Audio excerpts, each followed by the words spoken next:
We will come later back to Jim's claim that he himself has been rigorous and scientific about the evidence. In the meantime, I want to talk about two important topics, because when you read the first chapter by Jim Rickards, he tries to create the impression that there's the CIA and here is Wall Street, and both things have nothing to do with each other. I think this is very, very wrong. And I will read now something from the book that I'm writing in German. So again, I have to read it in German and simultaneously translate it into English. Let's see how this works out. The predecessor of the CIA, the Office of Strategic Services, OSS, was created during World War II with the help by senior personnel from the Wall Street investment bank Dillon Read. Its headquarters was based in the financial district of New York.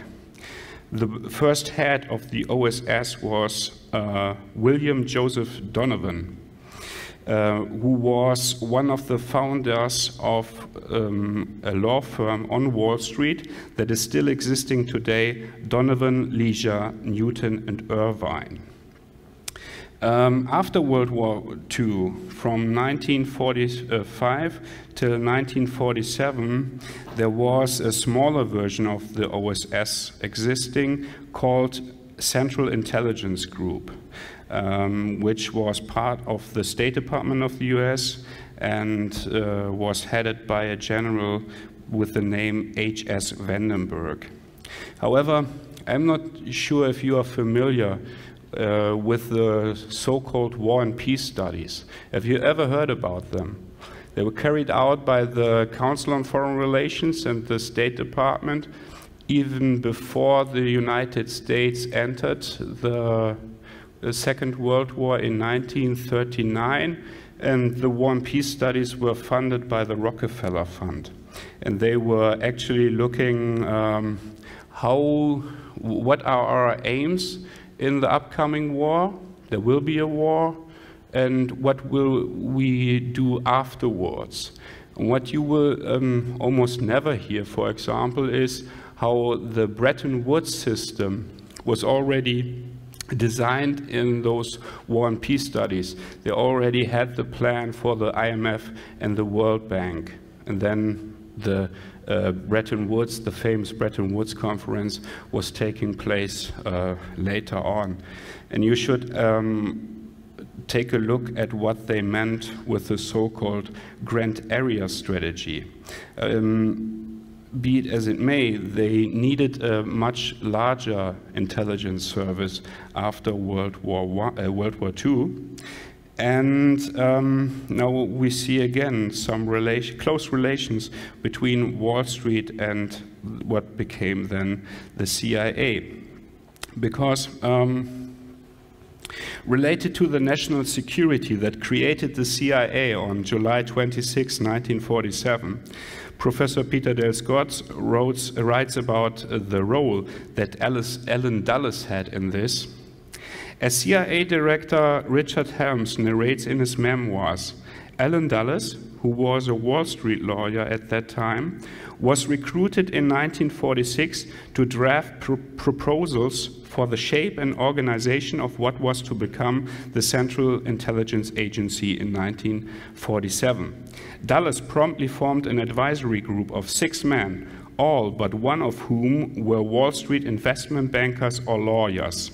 In 1948, Forrestal, he means the Secretary of Defense at that time in 1948, but Mr. Forrestal has worked for Dillon Read, respectively William A. Read, what then later became Dillon Read on Wall Street. In 1948, Forrestal appointed Dulles chairman of a committee along with 2 other New York lawyers to review CIA's performance. The 3 lawyers conferred for close to a year in one of the boardrooms of J.H. Whitney, another Wall Street investment firm. Another man from Wall Street that you should take a look at is Ferdinand Eberstadt. who was also an investment banker and quite important for the development of the CIA at that time.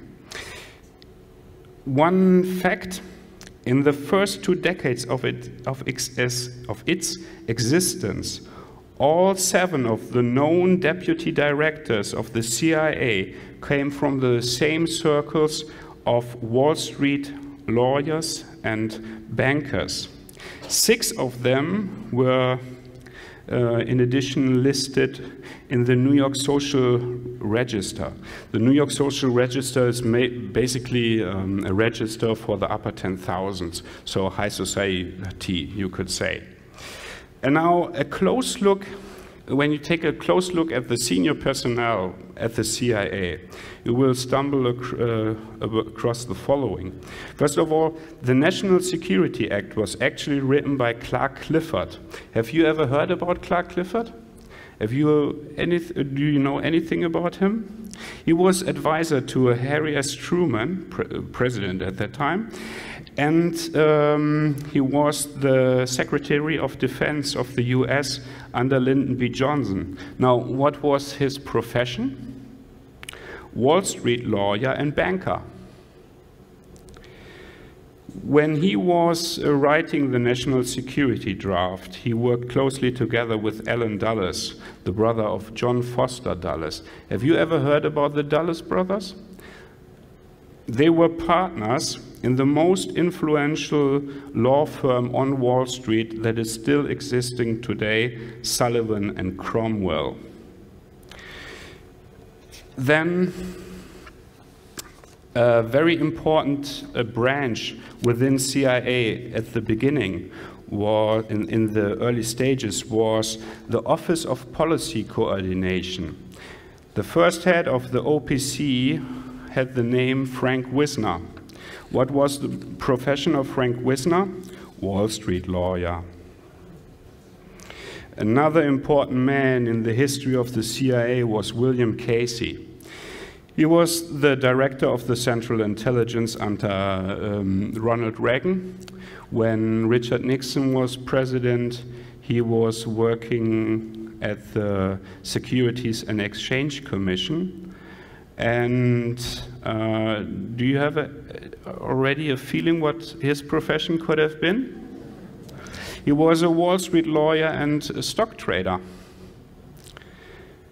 When William Casey was the director of the CIA, the general counsel of the CIA was Stanley Sporkin, who was later on for 20 years in a senior position at the SEC. What was the profession of Stanley Sporkin? Wall Street lawyer at the law firm of Weil, Gotshal and Mangus. His successor as general counsel of the CIA was David Doherty, who later went on to work at the New York Stock Exchange, where he was the executive vice president. John Deutsch, CIA director from 1995 until 1996, was going directly from the CIA into the board of Citigroup, the second largest bank of the US. There also worked Nora Sletkin, who was formerly executive director of the CIA. And before he worked at the CIA from 2001 until 2004, and you have already heard about him, A.B. Buzzy Krongard worked in the board of Bankers Trust, and he has been chairman of the investment bank Alex Brown, which is the oldest investment bank of the United States. So lots of people talk about a revolving door between Wall Street and the US Treasury. I think it's safe to say that you can see that there's a revolving door also between Wall Street and the CIA as well, but one about which there's much lesser talk going on, and it's much older, this relationship, I think. And in my book, I then talk about 2 examples where you can really see the close relationship between CIA and Wall Street interests. The one example is the coup d'etat in Iran in 1953. It's often referred to as a CIA coup, but actually you could also say it was a coup undertaken by the oil majors, and the CIA was just the muscle to carry it out.